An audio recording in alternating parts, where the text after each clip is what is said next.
All right, it's 2 o'clock. We'll get it started. Happy Wednesday, everyone. My name is Yiling Zhuang. I'm the Water Resources Regional Specialized Agent in University of Florida IFAS Extension. Welcome to the Water Wednesdays. Water Wednesdays is a webinar series about Florida's precious resource, water.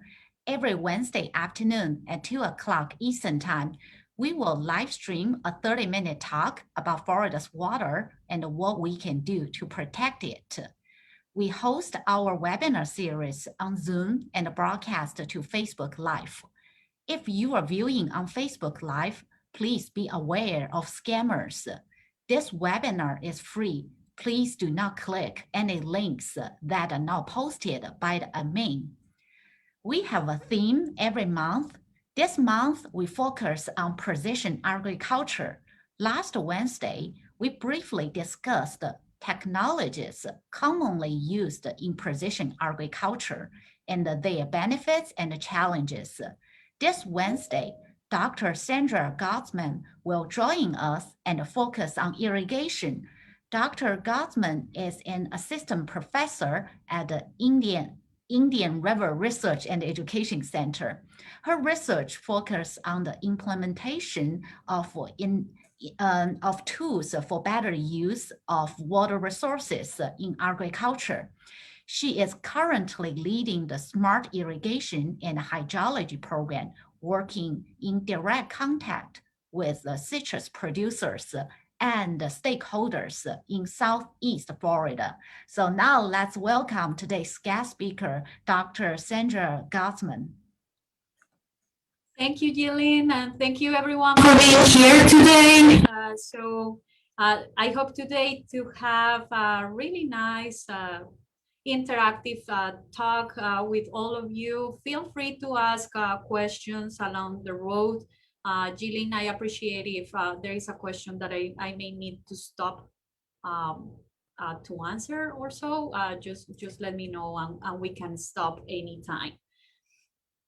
So precision irrigation, I think last talk was about precision irrigation and a little bit of what precision agriculture means. So today we are going to focus in irrigation per se. Before anything else, I will not get long over here. Gillian already made an introduction to my program, but I'm located in Fort Pierce, South Florida. So pretty close to Central Florida. And I work mostly with issues in the Indian River Lagoon, connections to South Florida and many water resources. My area is mostly focused in ag, PMPs, smart precision irrigation for specialty crops.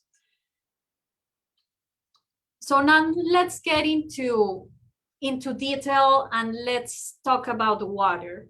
I know some of you may be new to Florida, maybe new to water resources in Florida, as me. I have been here for 2 years and I'm still learning about water resources here in Florida, but I wanted to start with this slide, talking about water and how we can think about efficient precision or smart irrigation from our point of view and the way that our activities may or may not impact the entire state. So the world is changing very fast and agriculture is changing as well at the same time with all of these changes. We had COVID this year, we have changes in climate. Now it's raining, it was super cold a couple of weeks ago, now it's getting back to normal. So we have many changes and these changes are more extreme over the years. This generates so many uncertainties related to water management and to the solution that we can provide in terms of managing what it matters for us, the bottom line, or what we care the most, that in this case is crop production or having the plants, having basically productive plants. So let's take a look a little bit on the right side about an X-ray of Florida water resources. So we have the bless of having a lot of water that comes from rain. We have many rivers, we have lakes, we have in the South the Everglades, we have a lot of water. So we are blessed here in Florida to have so many resources. But we also have the curse of not having water when it's necessary and when we need it the most, that is basically summertime. So we have these two extremes, that we have too much and that we have too little. So for researchers in water resources, it's like the candy store, right? Over here in this part, I'm adding just a little example of the interconnections that we have in terms of availability of water across the state. So here in Central Florida, and I'm putting an example in terms of Central Florida, we have the Upper St. John's River. I don't know for the ones that are new to Florida. So when we talk about the Upper St. John's River, we are talking about the south part of the river. So all of this section is the St. John's River. The Upper St. John's River actually is near this area in Vero Beach, and it goes up to the north. So when you talk about Upper St. John's, we are talking about South Florida.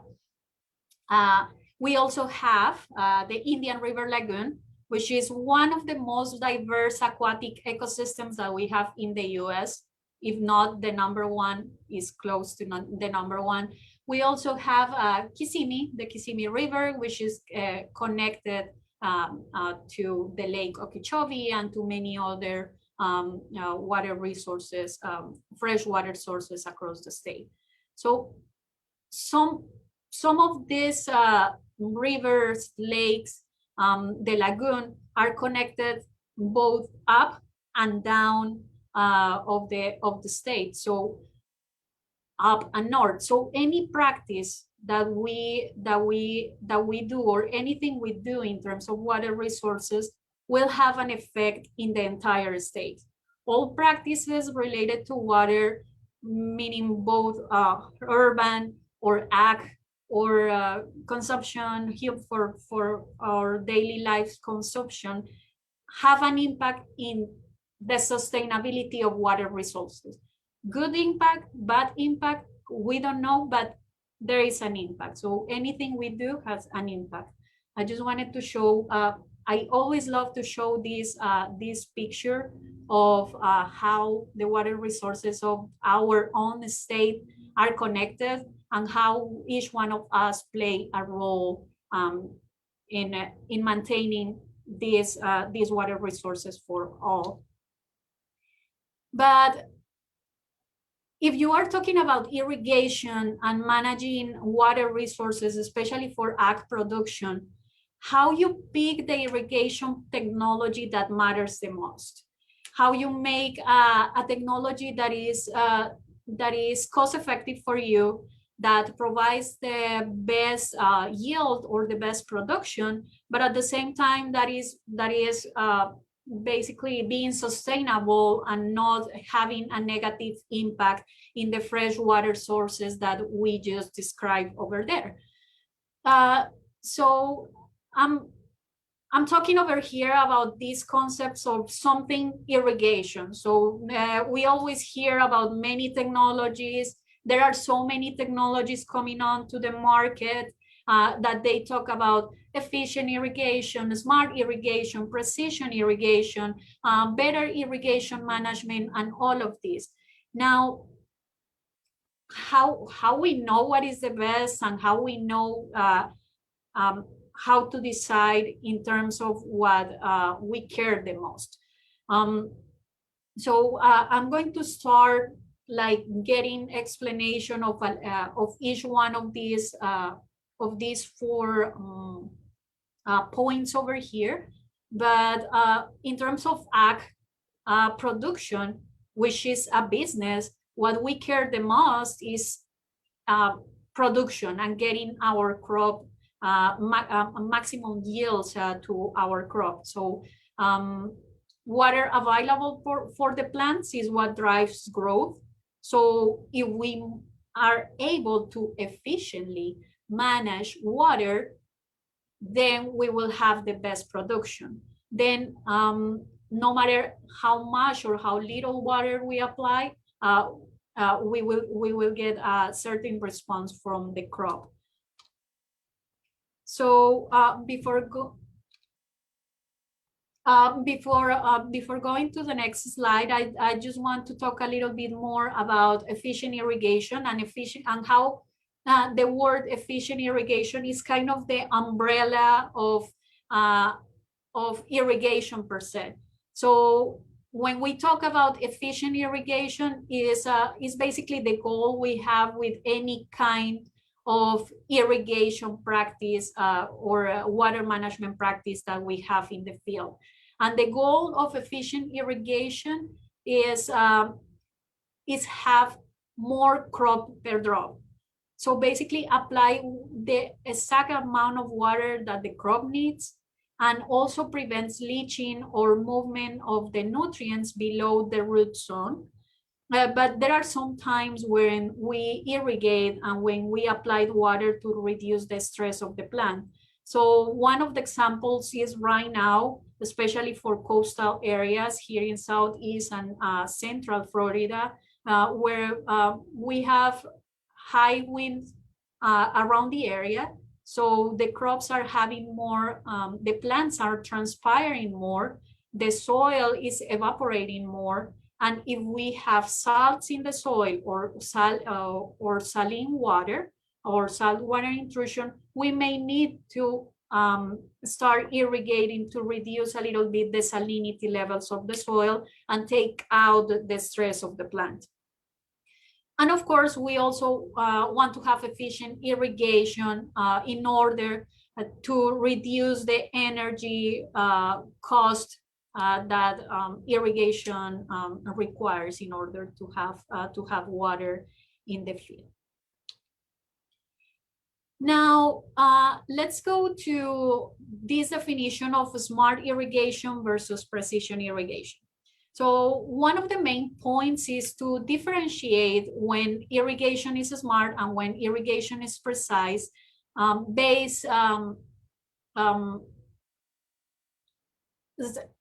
Smart irrigation can be applied to conventional irrigation, but this also can happen in terms of precision irrigation. So precision irrigation, as the name states, is providing the right amount of water to the right place based on the variability of factors such as soil, plant, weather, etc. Most of the factors that are in each one of the farms or in each one of the fields.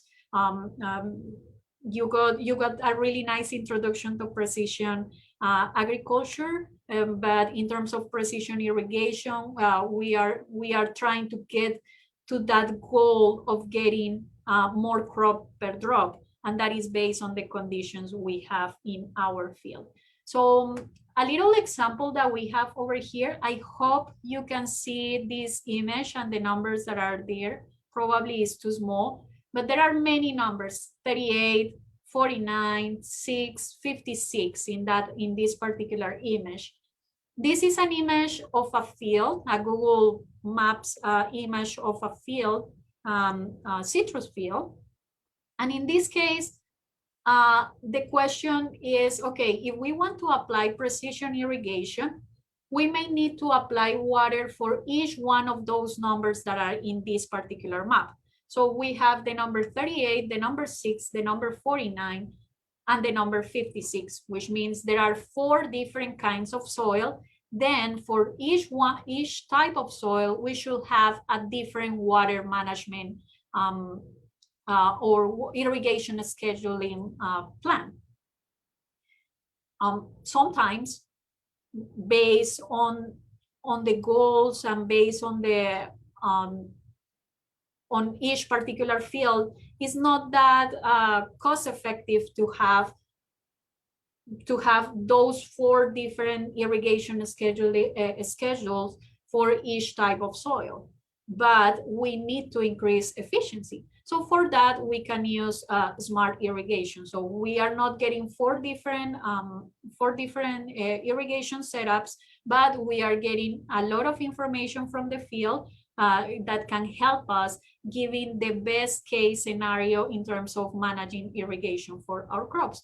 So smart irrigation provides an easy solution based on multiple parameters, including the weather, rain, evapotranspiration, soil, as I was explaining in this image, and all of this information. And these kind of smart systems require automation, usually or work with apps, irrigation apps, in this case, controllers, real-time data, big data, and all of this kind of information. But when you talk about tons and tons of information that you can get in the field, that you can manage, that you can calculate, that you can use, it could be very overwhelming. So smart irrigation is smart because they do the calculations for you and you get the answer to your question. So it's similar to going, I don't know, to Google and ask a question, and Google will give you a set of answers based on the question you give. So smart irrigation is like that. You have tons and tons of data, you have pretty good information, you have automation, and then the smart irrigation system computes and calculates all of that information to give you an answer. So you don't need to do those calculations. In our lab, we develop a crop monitor, which is an Internet of Things. It's a software that gathers data coming from moisture and other sensors in the field, including weather. So over here, you can see a little snapshot of the initial information that a grower may see in order to schedule irrigation. This is just the raw information. From here, you make the decision of do your irrigation schedule. With Crop Monitor, with this software, the user actually can have all the data in only one platform and personalize their weekly irrigation schedule. Over here, I'm just showing a zoom in of the image with examples of what kind of data we are showing at this point. So we are showing rainfall, we are showing evapotranspiration, all the weather data. We are also showing soil water content and electrical conductivity, which is very important to work this issue with salinity over this period of the year. We are currently working in incorporating AI, artificial intelligence, to do water forecasts and to include weather forecasts to have a prediction of with 2 weeks in advance of of how much water you may need for your particular field. This artificial intelligence application requires incorporating weather forecasts, all the data for irrigation scheduling, probably your decisions as well, in order for you to see that prediction. So all of the artificial intelligence computations and calculations are kind of the background information that goes to this software, but the answer, the final answer, and the final recommendation is what you as a user may see. In this case, we have pretty much an example of what smart irrigation may be. This can be precise as well, but it doesn't necessarily need to be precision irrigation. The user will get the answer without the need to go to all of these calculations and steps. So in order to manage irrigation, we have many methods, and I will go from the most manual here on the left side to probably one of the most precise methods that are available. So in each one of them, we are going to check if the system is efficient, if the system is precise, or if the system is smart, or a combination of one of the three. So the first method is the calendar method, which is a fixed schedule that it can be used, for example, with the University of Florida IFAS recommendations. So basically, no matter what happened during the year in terms of rain, in terms of management of the crop, in terms of management of the plant or the soil, you will have a set volume of irrigation to apply during the year. This is mostly manual, so you know how much water to apply, then you put it in the field. In this case, the calendar method, let's check efficiency. So is efficient? Maybe not, because if you have a year with a lot of rain and you are still applying, getting irrigation, I mean, that is not efficient. It is smart, probably not, because it is a set calendar, so you don't have more information to make your decision. And it is precise, most likely not, because it's the same recommendation for all the fields. So now let's go to soil-based methods, the second one over here. So this one usually works with soil moisture sensors and soil plant relationships. So basically what happened in the soil, and is based on the amount of water that the soil can hold and the amount of water that the plant can take from the soil. These kind of systems go from manual to automatic, so they could be efficient. They are very efficient because they give you data in order to have to make a decision, a more informed decision of how much water to apply. They can be precise if you have them if you adequate the sensors to be in to match the variability of your field, and they can be smart if you have if you can combine all the information from these sensors with other kind of information. Now the third one is the atmospheric based method, which usually goes into these smart apps and yeah, basically in the apps, which is evapotranspiration based. So it uses a water balance approach, which means it is using thresholds from the soil to the plant to the atmosphere in general, not localized in the field. And with that, you can get information. So this system definitely is smart because it's collecting information, weather information, information from the soil, information from the plant. It can be precise and is efficient as well. And finally, the plant-based methods, which use temperature-based methods, basically managing the temperature of the plant. You can say if the plant may need more or less water. We can also work with sap flow, that is basically how much water the plant is taking, that requires sensors in the plant, that require higher instrumentation in the field. So these are kind of the new irrigation systems. They are precise and they are smart, but they require a lot of instrumentation, and they are just getting there now. Okay, so I just want to put a little bit and give you an intro of the smart irrigation apps. I know there may be later on a full seminar about the smart irrigation part.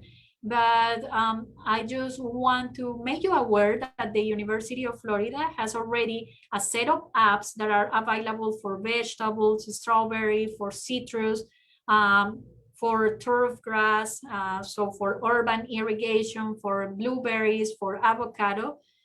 If you want to check them out, you can go to this link, it's smartirrigationapps.org, or if you go to the Florida Automated Weather Network page, website, you can work and set up your irrigation from there in case you don't have any sensors in the field at this point.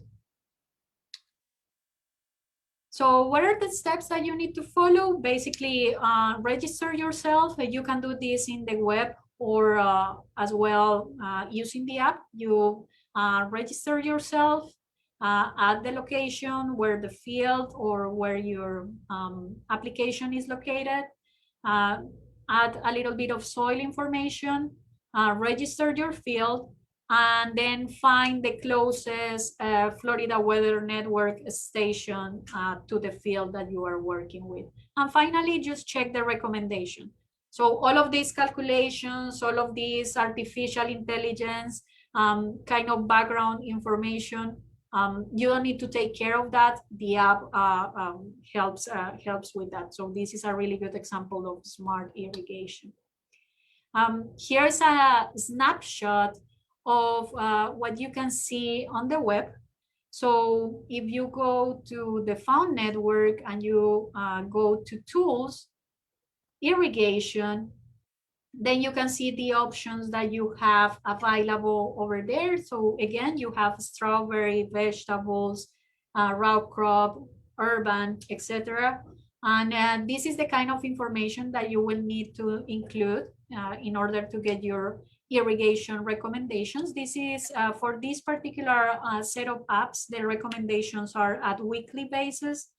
If you have sensors in the field, or if you have automation, you may be able to work daily irrigation management, and even though have a system that is fully automatic. So that is the difference. In terms of planting, basically the questions are very general questions of how your field is being managed currently, planting date, all of that, just check the crop.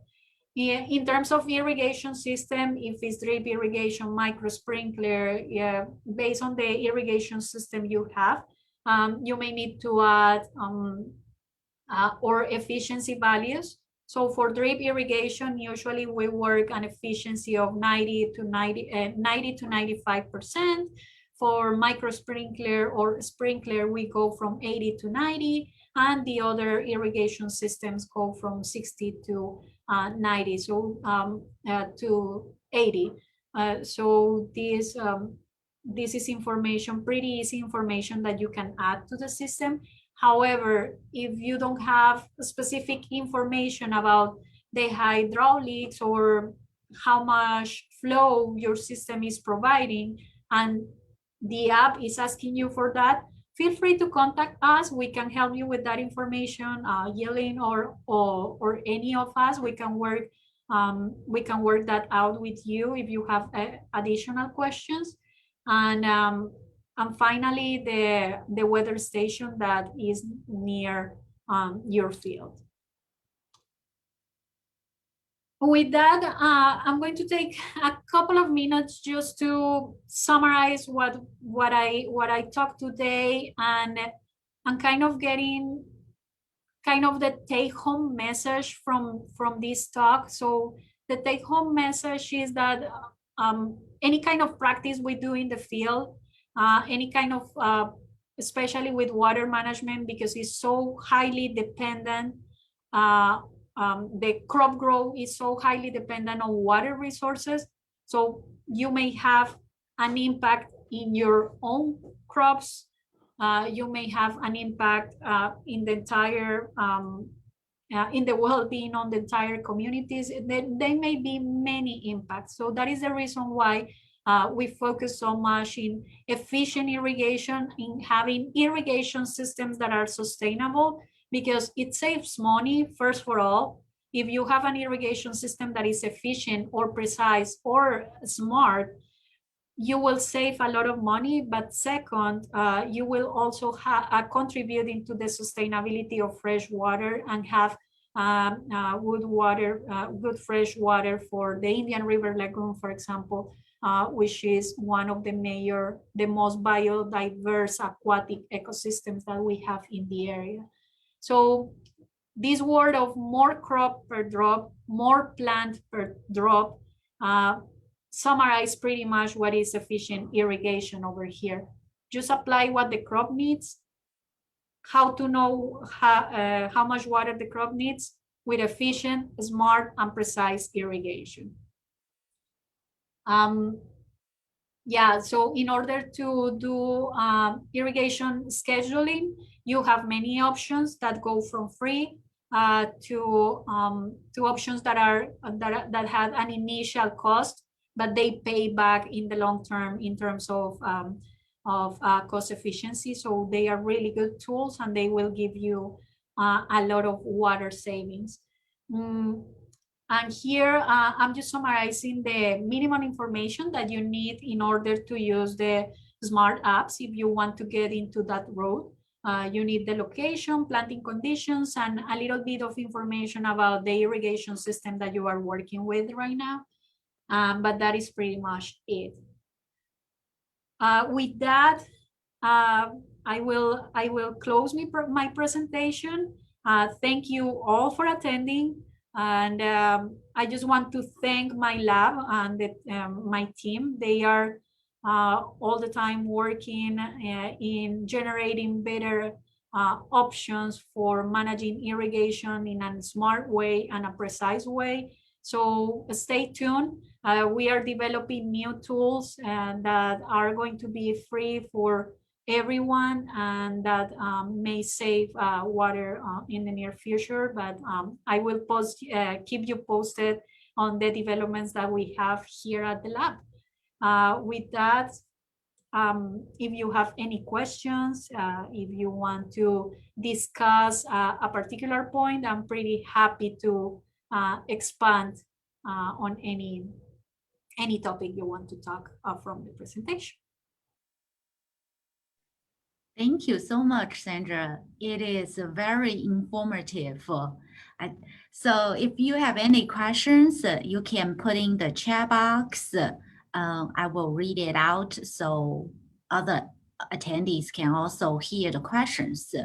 So while I think some of you might be still typing, I do have a question. So I think some of them probably are thinking the same thing. You introduced that irrigation app, the smart irrigation app. Is there any applicable regions? Because I know we have attendees overseas, basically all over the country. So can another country use that app too? These apps are available for Florida only at this point. Because the weather stations or all the weather data that is connected to the apps is mostly the Florida Automated Weather Network. So are all of the weather stations that that University of Florida and IFAS have located all across the states. So this, thank you for the question. These apps are for Florida, but if you go to other states, they may have apps for their own states. For example, I know Georgia, they have also actually these apps. So many. There are 3 or 4 apps that are in collaboration with Georgia. So you have the option to get irrigation apps for Georgia as well. I know California, they have some apps.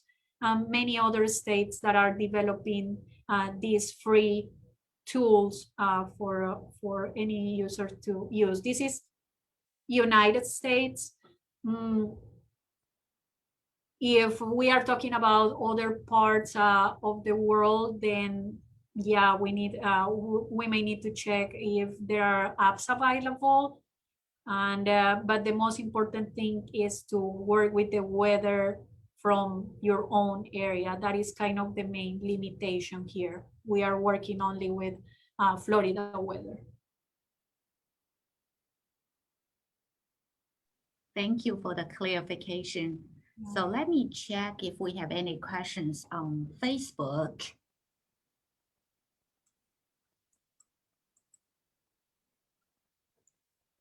I see several comments, all the positive comments. You had a great presentation, provided great information. Thank you for these comments. That's what I want to say too. Thank you for the informative, those animations. I love it. Thank you. I'm pretty glad I mean, you got it. I was trying to, more than anything else, to show that there are so many words and so much technology that is just overwhelming. And every single day we are getting, let's talk about one example, for example, sensors.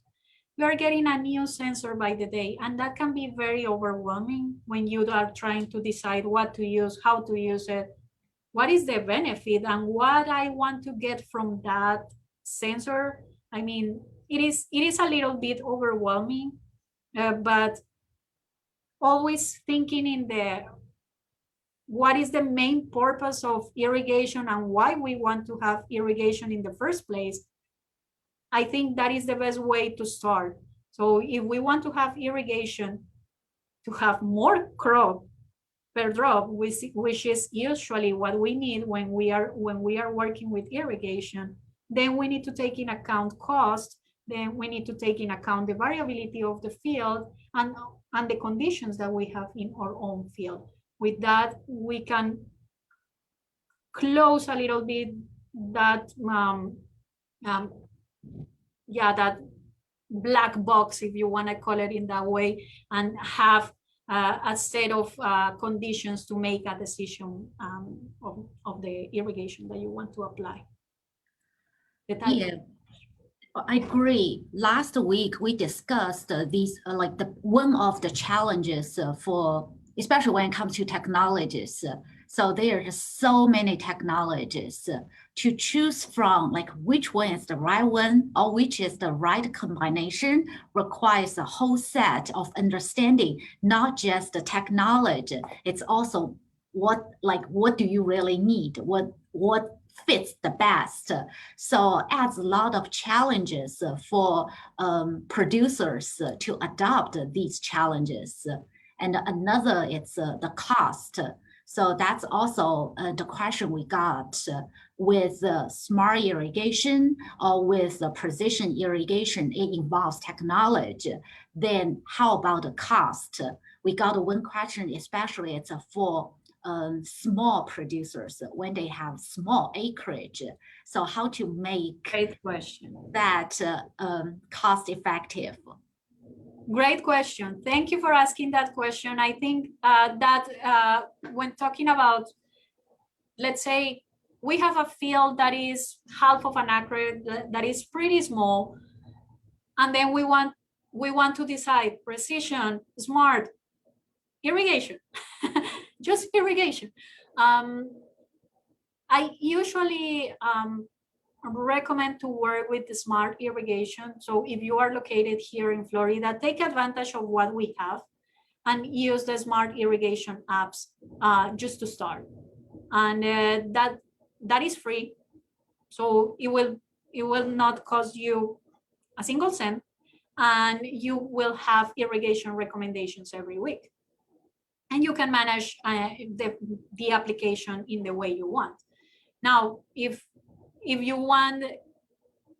are a small farmer and still want to have a higher level of a more comprehensive irrigation scheduling, you can install your soil moisture sensors.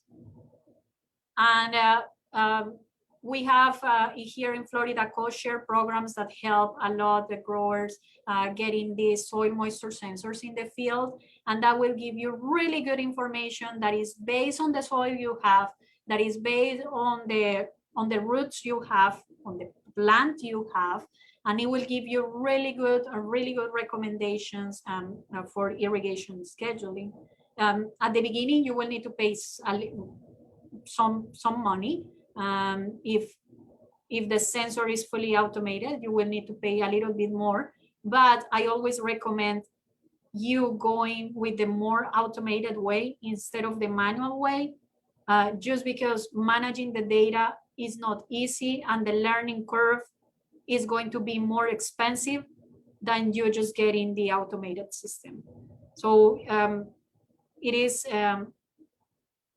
having the automated system will have a first initial cost at the beginning, but it will help a lot in the long way. If you don't want to go with the sensors, and if you are not in Florida, well, if you are here in Florida but you don't want to go with the sensors, my recommendation will go, let's go with the app. The app works with evapotranspiration, so it uses the weather information of the Florida Automated Weather Network station closer to you, and that can give you some information of how to manage your own irrigation. You can play around, but it gives you literally irrigate 2 hours this week, 2 hours three times per week this week. So it's pretty easy to manage, and the recommendations it gives, they are pretty straightforward, so you can follow them down. That's a really good point. So choose something already automated, already did all the calibration for you. So it will be easy for the producers to adopt that. That's a good point. Thank you. And we are getting close to the end of this session. Actually, that last comment you just made, it's a perfect connection to our next week's talk. Because when we talk about automation, you also mentioned the big data. And next week, not next week, we don't have Water Wednesday next week, but the week after will be the application of artificial intelligence in precision agriculture. So if you want to join us and to learn more about the AI, you will find the registration on Facebook and also on Twitter. So we look forward to seeing you at our next Water Wednesday. And with that, thank you, Sandra, for this informative presentation. And thank you all the attendees for spending 45 minutes with us learning what is a smart irrigation and what is a precision irrigation. So enjoy the rest of your day. Bye now. Thank you. Bye. Bye.